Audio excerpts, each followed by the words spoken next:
الحمدللہ رب العالمین والصلاة والسلام علی رسولہ الکریم اما بعد اللہم آرنا الحق حقا وارزقنا اتباعہ وآرنا الباطل باطلا وارزقنا اجتنابہ۔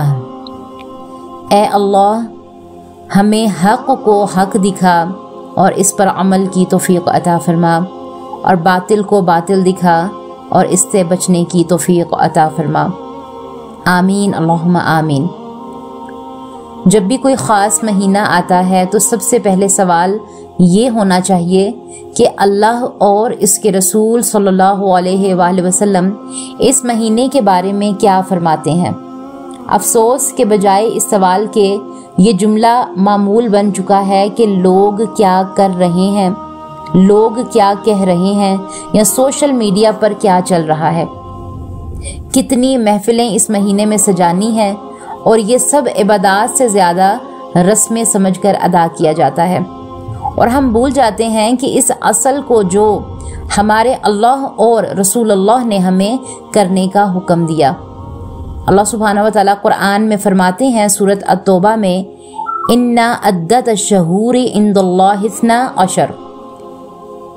رجب 4 حرمت والے مہینوں میں سے ہے، الحمدللہ جانتے ہیں آپ سب بھی۔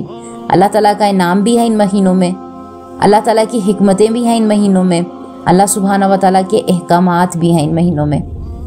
حرمت کا مطلب یہ نہیں کہ نئی عبادات ایجاد کی جائیں یا اپنے دلی سکون کے لیے یہ کہا جائے کہ خیر ہے ہم تو ثواب کے لیے ہی کر رہی ہیں، بلکہ اس کا مطلب ہے کہ گناہ سے اپنے آپ کو بچایا جائے، ظلم ہونے یا ظلم کرنے سے خود کو بچایا جائے، غیبت سے خود کو بچایا جائے، بد زبانی سے خود کو بچایا جائے، اور اپنی عبادات کا جائزہ لیا جائے کہ میں اللہ سبحانہ وتعالیٰ کے کتنی قریب ہوں۔ تو ذرا سوچیں کہ کسی بڑے گھر میں یا کسی ہوٹل میں یا آفس میں، یا اگر آپ جو ہیں کبھی کسی 5 اسٹار میں 5 اسٹار یا 4 اسٹار کسی بھی ایسے بڑے ہوٹل میں آپ گئے ہیں، وہاں پر کبھی کمرہ جو ہوتا ہے، جو VIP رومز ہوتے ہیں، ان کی خصوصیت کیا ہوتی ہے کہ وہاں پر کسی کو عام داخلے کی اجازت نہیں ہوتی۔ داخل ہونے سے پہلے نام چیک کروایا جاتا ہے، یہ چیک ہونا ضروری ہوتا ہے۔ لباس، جوتے، صفائی کا خاص خیال رکھا جاتا ہے۔ اونچی آواز میں بات کرنا وہاں پر الاؤ نہیں ہے، بدتمیزی الاؤ نہیں ہے، لاپرواہی وہاں پر برداشت نہیں کی جاتی۔ اندر داخل ہو کر انسان ہر حرکت سوچ سمجھ کر کرتا ہے۔ آپ ذرا غور کریں کہ کسی بڑے گھر، ہوٹل یا آفس میں ایک VIP کمرہ ہے، آپ نے اگر کسی 4 اسٹار ہوٹل میں سٹے کیا ہو تو دیکھا ہوگا کہ وہاں ہر چیز سیٹ ہوتی ہے، آپ اپنی مرضی سے اس میں چینجنگ نہیں کر سکتے۔ کیا ایسا ہوگا کہ آپ کہیں کہ مجھے اس کی سیٹنگ اچھی نہیں لگ رہی تو چلو میں وہاں سے کیا کروں، تھوڑا سا بیڈ موو کر دوں، چیئر موو کر دوں، جس سے یہ کمرہ مزید پیارا لگنے لگے؟ تو اگر آپ ایسا کریں گی تو فوراً وہاں کا سٹاف آپ کو پکڑے گا اور باہر پھینک دے گا۔ تو کیا کوئی سمجھدار انسان ایسا کرے گا کہ جوتے کیچڑ میں لگے ہوئے ہیں اور اس VIP کمرے میں داخل ہو جائے، اپنی مرضی سے وہاں نئے قوانین بنا لے اور کہے کہ میں یہاں اپنا طریقہ لے کر آیا ہوں، مجھے ایسے ہی اچھا لگتا ہے، مجھے اس میں زیادہ خوشی محسوس ہوتی ہے؟ تو ایک سمجھدار انسان کا جواب ہوگا ہرگز نہیں، کیونکہ وہ جانتا ہے یہ جگہ خاص ہے، یہاں اپنی مرضی الاؤ نہیں ہے۔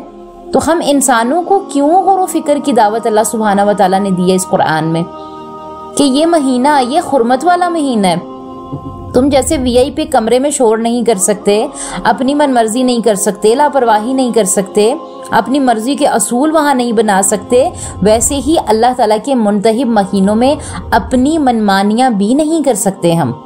بلکہ رجب میں ہم نے کیا کرنا ہے کہ گناہوں سے زیادہ بچنے کی کوشش کرنی ہے، زبان، نظر، نیت کی حفاظت، اور سب سے اہم دین میں اپنی طرف سے کوئی نیا عمل نہیں شامل کرنا، بلکہ بچنا ہے ان سب سے جو ہمارے دین کا حصہ نہیں ہے۔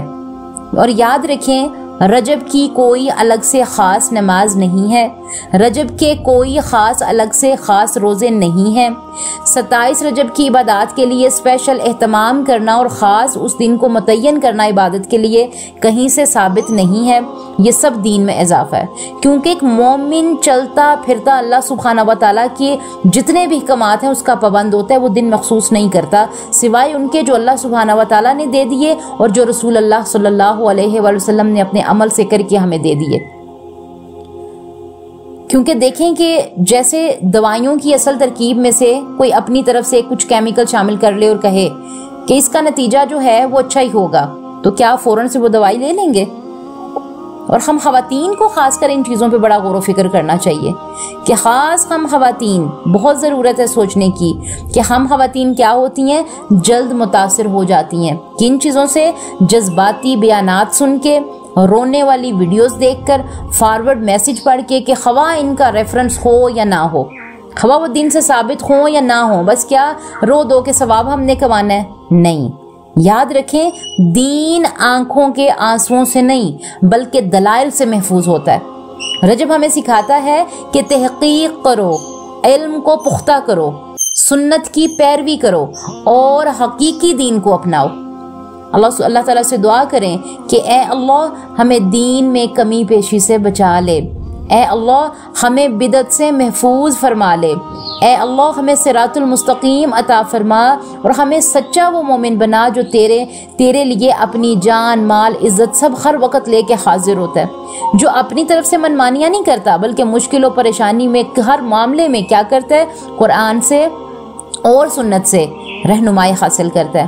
اور اے اللہ ہمیں سچی سنت کی پیروی نصیب فرما. ربنا تقبل منا انک انت السمیع العلیم وتب علینا انک انت التواب الرحیم. اے ہمارے رب ہم سے قبول فرما، بے شک تو خوب سننے والا، خوب جاننے والا ہے، اور ہماری توبہ قبول فرما، یقیناً تو بہت توبہ قبول کرنے والا، نہایت رحم کرنے والا ہے. آمین اللہم آمین. السلام علیکم ورحمۃ اللہ وبرکاتہ.